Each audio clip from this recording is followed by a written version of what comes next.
Welcome back to another edition of Force Friday, where we talk about Star Wars theories, characters, concepts, comparisons, analyzations, collectibles, and more. And today we're going to be talking about the D23 Episode 9 reel. Well, more so a saga reel, right? And afterwards we're going to talk about some of the information that came out as a result of D23 that was unrelated to this specific reel. But for right now, we're going to conquer the reel first and then move on to the fluff. Let's start with an overall kind of look at this thing. I don't feel like this is a trailer. I'm not going to call it a trailer, even though Star Wars does, the official Star Wars site does. I am not. It's not really. It's more like a sizzle reel or a highlight or an appetizer, perhaps even a palate cleanser. Like those little delicious hexagonal crackers that you have between wine tastings or something. Anyway, they're very good though. I could eat like a bucket of those things. What it does is it shows scenes from the original trilogy, and then it shows scenes from the prequel trilogy, and then it moves into footage from the sequel trilogy, and then unseen footage from episode 9. Let me say what irritates me about this right out of the gate. Now, for those new to the channel, I love Star Wars, I love the sequel trilogy, I love the Disney era, I love all that stuff, but there is one thing about this that does super irritate me, and we have to be critical where it counts. I hate that they went 4, 5, 6, 1, 2, 3, 7, 8, 9. Yes, it is the order of release. Yes, it's going to instantly capture the people of my age demographic to kind of buy in. But to me, it's always the material that matters. And the material, chronologically, is told out of order, and it throws the whole thing off for me. I would be much more interested in seeing this exact same thing with the trilogies arranged to the chronological order as opposed to the release order. But enough about that. The first scene that we get is our heroes together on the planet of Pisana, I believe. And we notice a few things straight away in this. The Falcon is in the background, so that's how they got there, presumably. And Rey has fixed the lightsaber that hangs from her belt. It's also nice to see the crew together. It's been one of my major criticisms of the sequel trilogy is that there's no sense of a crew. And a crew is one of those things that really matters in Star Wars. Rogue One has a crew. Solo has a crew. 4, 5, and 6 certainly have a crew. 1, 2, and 3 have a crew, but it's a little looser. But 7, 8, 9 haven't really established their crew. And in fact, are only really together at the end of episode 8, briefly before the end credits. But it looks like they're going to be spending some time together in 9, which I am looking forward to. Unfortunately here, it looks like they're showing up at some sort of celebration, and I'll be honest with you, it looks like some sort of space Burning Man, which is all I need. A bunch of people that think they're very deep, tweeting hashtags left and right as they search for spirituality from their $800 plane tickets to get there. Another conversation for another day. And not for nothing, you want to keep all cards on the table, I would probably go to Burning Man if I had a chance, alright? But hey, I can be phony. That's okay. I can be phony if I want. We then see a shot of Leia, and I just want to get this out in the open. First of all, I think she looks beautiful. I think they did a great job. However,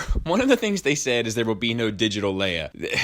So we have to watch how this stuff is marketed, right? And we have to watch what we take away from it. In the sequel trilogy, when episode 7 was just getting ready to launch, they kept pushing practical effects, practical effects, practical effects, as if to suggest they were moving away from the digital effects. When episode 7 has more digital effects in it than most movies ever. And the same thing I think can be said for this Leia. They made a point of saying there will be no digital Leia, there will be no digital Leia, but that doesn't mean that she won't be digitally altered, which she is here. I don't think she ever wore this outfit nor had her hair this way per se, but I think it looks spot on perfect, and it always warms my heart to see her. The only princess I've ever known. We then get a shot of rebel ships kind of hyperspacing into the atmosphere. I love it. It always works for me. I don't know what it is about Star Wars and the hyperspace like landing, but anytime I see it, actually to be fair, anytime they take off as well, it always works for me, and here's no different. But what we do see is some different ships, which I'm sure most people have talked about and realized by now. But up until this point, we haven't seen all these old Imperial age starfighters, but now we get the B-Wings, the A-Wings, the Y-Wings, with the X-Wings, along with the Tantive 4 that we know is making a return to this film, and some ship that people, I believe, are mistakenly thinking is the Falcon, but I don't believe it is. It doesn't seem to have the same shape or silhouette. However, I suppose it's possible for the Falcon to go through some sort of damage or battle damage and have to be repaired and change the look, but honestly, I would hope that that's not the case. Whatever it is, I hope there's a cool story to it, and I hope there's a cool character flying it. Lando, perhaps. Who knows? And to juxtapose against that, we get a shot of Star Destroyers. Not just any type of Star Destroyers, Imperial Star Destroyers. And there are hundreds of them. They're everywhere. My guess would be that this is Palpatine's fleet. We've heard rumors of Palpatine having a fleet of Star Destroyers somewhere in the unknown regions, and that more than likely these are carrying the Sith troopers that we've recently scene become a bit of a marketing tool for this film. We then get a brief shot of Finn and Jannah, played by Naomi Ackie. I'm terrible with names. But there's lightning in the background, which suggests that maybe this is all part of the same scene. I'm also guessing that this is going to be the Finn mission. Whatever this is, this element, because we had to separate these characters from Rey and her trials and tribulations at some point, and I'm guessing that this is a part of that. We then get the Threepio with the red eyes. Some people are calling it the Sith eyes. Some people are calling it the 000 eyes, as related to the character from the Marvel comics, which looks almost identical to Threepio with different plate covers and glowing red eyes and a murderous personality. I like to call them the Xbox eyes, but that's neither here nor there. I've heard a lot of rumors and speculation, and I warn people that are sensitive to spoilers that sometimes I just get in my bag and I end up talking spoilers when I don't mean to. So if you're super concerned about any of that, hightail it out of here now. Give a like on your way out for being a courteous gentleman and telling you beforehand. But I think this is some sort of a corruption, and I'm trying to be careful. I got a video about this coming soon, but I think it has something to do with something that he is interpreting or translating, and it has this effect on him. More on that later. I am very curious as to the why, though. We also see a red laser blow up a piece of Earth. Not Earth proper, but terrain. And I am inclined to believe that this red laser, which does look similar to the Starkiller base laser, but of course not nearly as powerful, is probably being used by the Star Destroyer fleet. It would make sense to me that an Imperial Star Destroyer fleet that was probably and possibly the Emperor's personal fleet would have advanced weaponry technology, perhaps related to that of the Death Star, in order to do massive amounts of damage. So that's just my speculation, but who knows. We then get Rey training in the woods with a remote, which is obviously a callback to both the prequels and the original trilogy, and she's throwing a lightsaber and seemingly having it come back to her as well, unless it was caught by someone and thrown back to her. She also has this red sash around her hand. I'm guessing it's from a minor injury, or it has something to do with the celebration that happened on Pisana, but whatever the case may be, she has this red sash. There's also been some sort of internet online talk about the red fabric of such and such, which has mainly been brought up by the Reylo folks, and I'm not going to dispute that right now because I know the Reylo folks are out for blood when it comes to messing with their theories. I don't want any problems. They're relentless. But there's been some talk about it. I've also heard rumor that this is actually happening on Yavin, but I can't comment much further on that. We then get a shot right directly after Rey of Kylo walking, looking pretty badass in my opinion. Igniting the lightsaber blade always works for me. I love that design of that lightsaber with the TIE silencer behind him. There's also flashes of lightning in the background with him, which could theoretically suggest that this is all tied to the same scene, both with Jannah, or Jannah, I'm not sure about that either, and Finn, as well as the Star Destroyer scene. And obviously I'm just tying that together through the lightning, and there could be storms everywhere in this movie. I don't know. And then he walks and doesn't really break stride into the next scene, which is him on this part of the Death Star that's crashed on the moon of Endor, I believe. The forest moon, that is. Having a bit of a lightsaber duel with Rey. We can see Death Star turrets in the background. I've heard people say that this tower that they're fighting on might be the tractor beam tower from the first Death Star, but I'm pretty sure this is on Endor now, and that's mainly for two reasons. For one, there's rumors speculating about Ewoks making an appearance in this thing, not in any major capacity, just sort of background-esque. And for two, this footage here leaked. I don't know who did it. I found it from this guy on Twitter, and it was great. But they're having it out here. There's water all around, and I'm pretty sure it's the continuation of the scene that we saw in the original teaser where they sort of approached the edge of the sea with the Death Star sitting in it. But I wouldn't be surprised if they end up fighting in the water at some point. We then get the footage of Darkseid Rey. One thing will always ring true about this for me, and that is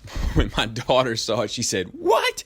No!" And her eyes started welling up with tears. These sequel trilogy Star Wars movies, they're my kids' Star Wars. That's what they prefer most overall over the other stuff. So Rey means a lot to them. I am more inclined to believe it is some sort of a vision. It was described on StarWars.com as a vision, but then I think it was later changed. What I think would be cool if it wasn't a vision is that perhaps when Kylo and Rey were having that discussion in the elevator going up to Snoke's throne room where Kylo said, "I see you, you turn, you stand with me," that his his vision was true. And if Kylo redeems himself when Rey says, no, I see you, you change and went the other way, that her vision is true as well. So both visions ended up being true from a certain point of view. But let me say that to say this, I don't think there's a chance in the world that will happen. And I'll tell you why. And I say this as a fan of the Disney Star Wars films. I don't think Disney has the minerals to make that sort of a decision. Even if I think that decision might be the most interesting for her character, I don't think they have it in them to do it, because Rey is a hero to a generation of children. Not only that, Rey is also, from a corporate position, a marketing machine. She sells t-shirts, she sells toys, she sells blankets, she sells sleeping bags. Rey is a marketing machine. How does that marketing change once she turns evil? I would suggest that perhaps drastically. And therefore, I just don't think you would see that from a company as huge as Disney. And I say that to say this, I don't think Disney is too involved in the day-to-day operations of Lucasfilm. Lucasfilm is obviously underneath Disney, but I think Lucasfilm, much like Marvel, acts fairly independently of the mouse ears. I don't think they get too involved, in spite of the conspiracy theories out there. But if they were ever to decide to toe the line, I'm pretty sure it would be here. A couple other things we got to talk about. She's wearing a ring, which seems to be a mirror image of the one that Leia is wearing. I'm not sure if there's any significance to that, but I think it's worth noting. And the other thing that's worth talking about is Lord Sidious, saying that her journey is nearing its end and so on and so forth. The details of how that really is going to play out are yet to be seen, but I am curious. Now, a poster was revealed at D23 as well, and I have to be honest, I'm not crazy about it. I think it's a cool enough image, but I don't think it feels very Star Wars-y to me. However, the Episode 7 poster wasn't really in that pocket for me either. 8 is definitely my favorite poster of those films, and it's the one that feels most like Star Wars. Now, to be fair, it's also my favorite of those films, so maybe I'm perhaps being biased. But the interesting thing about this poster is that some eagle-eye sharpshooter, probably on Twitter, discovered that if you overlay the Hot Toys Emperor image on top, it's pretty much the exact same image, meaning that they took the Hot Toys Emperor and used it for the purposes of selling that this was the Emperor on the poster itself. Now, this isn't the first time that Hot Toys have been used for marketing or for promotional imagery, but with this, it does raise the question to me of, will we see the Emperor in the flesh? And if we do, will it look anything remotely similar to the Emperor that we knew from Episode 6? And I'm inclined to say no. We might see him in some sort of flesh form, but I doubt he looks anything like he did in 6, because otherwise they would just use that and not use a hot toy. But who knows? Now, a couple other things that we learned from D23. Carrie Russell's character of Zuri Bliss is described as an old accomplice of Poe's with a little bit of a checkered past, with questionable morals, and an old friend of Poe's. And the entrance of Zuri is there to sort of describe more of who he was in a very intimate and familiar way. I do think that Poe is one of those characters that we haven't quite got fleshed out yet. Like, I feel like we have a really good grip on who Rey is and a really good grip on who Finn is, but we don't really know Poe yet. So I'm hoping that this helps solidify that. Naomi Ackie's character, Jana, or Jana, once again, not sure, has been described as tough with a strong sense of right and wrong, wields a space bow and arrow, and has spent years pulling her fighting style together. Carrie Fisher was also described as the heart of the movie, and J.J. Abrams said, "We started working on the story for this film, Rise of Skywalker. We knew there was no way to tell the end of the Skywalker saga without Leia, and we knew we would not recast. We knew we would not use CGI." Remember what I said earlier? And we looked at footage that we had from The Force Awakens, and we realized that there were a handful of scenes that were never used, which of course at the time made me miserable, because I thought we got to use all these scenes with Carrie. Then I suddenly realized, oh my God, thank God we didn't use these scenes, because now we can reuse them and repurpose them. So it's nice that she'll have a strong presence in there. So overall, I'm super excited about it. I did enjoy the sizzle reel, and I'm awaiting a trailer, but I've also heard news that the trailer may not come until October, which would only give 2 months full of hardcore marketing and promotion, right along the time that Mandalorian sits directly in the middle. This is what I warned both fans and corporations alike about in a couple videos ago when I talked about Solo and how that was marketed, but I fear that they might make the same mistake twice. But only time will tell. I know I'll be there opening night. Thanks for listening. Thanks for watching. Until next time, take care.